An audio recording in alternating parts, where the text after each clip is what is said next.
Hello and welcome to my channel, Health and Wellness with Emma Mentel. It's a Monday afternoon where I am in South Africa, and I thought Monday is a good day to start the week on an energetic note, a sense of vitality, life force, abundant energy to sort of form a vision for the week and all the things that you want to get done this week. So in this video, I'm just going to talk about a few notes around a lack of energy, feeling tired, and a few things that you can do to help improve your energy levels. Thank you for watching, also for your subscriptions, and I'd love to hear in your comments. If you're finding this helpful, please share, and please let me know how you are doing. So I hear very often, and also from personal experiences recently, perhaps because of all the astrology, all the solar flares, a lot of energy to integrate, things that we have got no control over, things that make our physical bodies feel really exhausted and like we need more resources. And what are the things that we can do to help with that? The downside, of course, of feeling tired, not just throughout the day, but feeling tired when you wake up in the morning, is that you would feel tempted to use some kind of stimulant. Coffee, you might be more tempted to have sugar, and then you might overdo the coffee and the things to help improve your energy, and then by the end of the day you're struggling to relax and fall asleep. So it really is important to work with a good plan and a good strategy when you're feeling sluggish, when you're feeling lethargic, when you're feeling tired. These are some of my tools. Number one is to look at your sleep. Really ensure that you're going to have good quality sleep. And for most people, what is important to prepare for sleep is that you have an hour without devices, an hour before bedtime, and they call it also sleep hygiene, where you're not on your phone or on your tablet or on your laptop or computer, where your brain is thinking, I need to be awake, I need to be focused. So whether it's reading or breathing or meditation or just spending some quiet time to help prepare your body to go into a sleep state. Very important to remember about sleep is that you want a minimum of 7 to 9 hours. I really try and ensure that I go to bed early enough so that I get at least 7 hours, some nights more. Of course, if you are younger, you would need more than 8 or 9 hours sleep.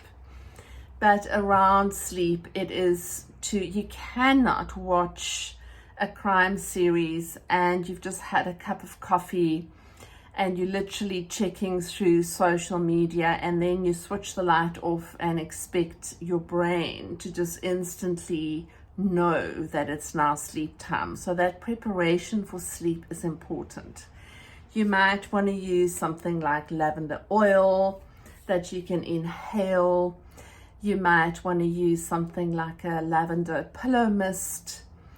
I also tell my clients to switch off their Wi-Fi, and on their phones to switch off the Bluetooth and the Wi-Fi connection, because you don't want those kind of frequency interruptions or disruptions to be close to your head when you're trying to sleep. Ideally, don't charge your phone next to where you're sleeping either.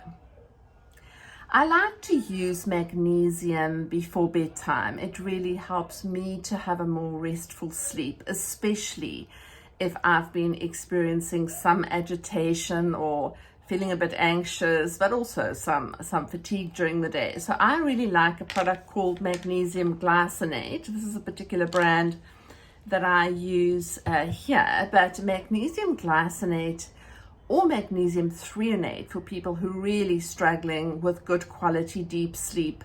There are various forms of good magnesium, but that's always a good idea at night to help with sleep. And then you might want to do some visualization. You might want to do something that feels really relaxing and just giving your body the message that it is now sleep time. So when we're looking at improving your energy during the day, number one is to obviously ensure that you have good sleep. Now, what to do when you wake up the next morning and you've had good sleep as far as you know, you've been in bed for many hours and you think you've had good quality deep sleep, you didn't wake up a lot, you didn't battle to go back to sleep, but you're waking up and you're feeling really tired. I would perhaps consider opening your windows, your curtains, going outside, just putting your feet on the earth, on the ground, really taking a few deep breaths if it's light outside, just to get some natural light into your eyes. Try and just get the body, the biorhythm to sort of almost kickstart itself before you just stumble to the kitchen to make a cup of coffee. If you do have time, go for a walk or a swim or a cycle or a run, depending on your fitness level.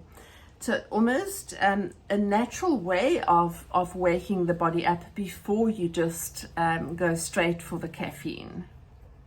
I also really like to have a big glass of water in the morning, and I have it with some minerals, concentrated minerals and trace elements. These are products in South Africa, but you'll probably find it anywhere where you are as well. Concentrates. You can also use something like Celtic salt. So having a big glass of water early in the morning, you can have a nice big dose of vitamin C, like 1,000 milligram, if your digestive tract can tolerate that. I like vitamin C in the morning, and I like a glass of water with minerals in it. That feels like it wakes up my cells. And then I go to do some exercise. So that gets me to breathe properly. I sort of consider my day. I do very intentional in breaths and out breaths. I try to really make sure that I focus on my breathing when I'm walking or if I'm swimming, and if you want to do yoga or whatever else. But that breath for me is a primary source of life force and vitality. So that should start to feel like it gets the energy moving. And they say even for people with depression to just go out there and move. You don't have to run 10 kilometers. You don't have to go and be a super athlete, but just getting some movement, some walking, some activity, just to start to generate some natural rhythm of breathing and life force should help. Now, you've probably had good sleep. Hopefully, you've had your glass of water with your minerals in electrolytes. You've now done some breathing and some walking. This is now maybe 2 hours after you've woken up. Caffeine now, if you are somebody who enjoys coffee, is fine. But I just think one should guard against having coffee every single morning because you're feeling so tired. So almost giving this body this big dose of stimulant before you've started moving, before you've started breathing. So if you then want to have your coffee, please try and have it without sugar. If you are somebody who eats breakfast every day and you are struggling with your energy levels, try and go for protein like eggs. Try and go for protein and fat, so maybe scrambled eggs cooked in some butter. Try and stay away from, ideally stay away from cereals, bread, gluten, a big fruity breakfast if your energy is already low, because that's probably going to just dump you in a worse fatigued state a little bit later. So if you are feeling tired and you struggle to get your energy to improve, don't go for the carb-rich breakfasts. Don't go for the cereals and the porridges and the toasts and the honey. Go for something more protein-rich with some butter, maybe some cream, some avo, mushrooms, some vegetables added to your egg, and make it a really hearty, protein-based breakfast. You can, of course, do a kind of a smoothie with protein in it, but the message I'm trying to get out here is to stay away from the sugary and the carb-rich breakfasts if you are struggling with low energy. Of course, if you've had a protein breakfast, it really is filling. It should help to stabilize your energy for hours. It should also help to curb hunger, and it should also help you to not crave sugary foods all day long. If you're not a breakfast eater, then time your breakfast and space it out a little bit later. But if you are hungry and you want to have a breakfast, then make it protein based. For those of you who rely on sugary foods and caffeine and sugary drinks, cold drinks and fruit juices to get through the day, you're going to find it really difficult to have consistent, good, sustainable energy, because you are feeding your body sources of fuel that doesn't help with sustained energy. You are actually working against what is good for your body. So some of those habits might have to be looked at. Yes, you might need to also invest in a good B complex, some good magnesium, other minerals and nutrients, and it's best to speak to a professional to get your plan written out and work with your particular requirements. You might need a herbal combination or something like that. That becomes more of an individual prescription. But the basics of good sleep and good hydration, good breathing, moving, not relying on sugar and caffeine for your main sources of energy, changing the breakfast that you are going to eat to be more protein based, and then looking at other specific nutrients might just be the first steps for you towards having better energy throughout the day. If you're somebody who's always on the phone, always in meetings, you might find that you need to go outside in between and take a few good breaths.